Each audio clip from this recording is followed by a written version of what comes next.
sellainen vitun lehmä, sehän saatana puoliholta, saatana Ursula von der Leyen, saatana.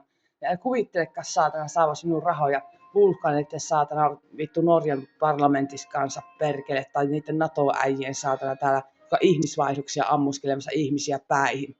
Ja sitten Ursula von der Leyen muistaa sen, että Williams, se raiskari neekeri sieltä The Haagista, saatana se virkamiestuomari, ei kirjoittele minun nimissä mitään, eikä Carlson, vittu kaikilla vittu GKC-muodoilla.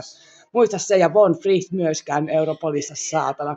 Eikä vittu Meklin eikä saatana Hartikainen. Vaan on vittu mielessä ja sitten saatana sellainen henkilö. Joku vitun Todi Alfeita, vittu joku Englannin Sampers ja haudankaivien vitun pedofiili, vittu Sampers saatana. Niin paljon mielessä Torresies ja Marcellosies ja vaikka saatana supon johtajissa kanssa saatana. Että tulkaa vittu tosiaankin kolari Keski-Orvola ja saatanan Portte itse omillaan toimeen.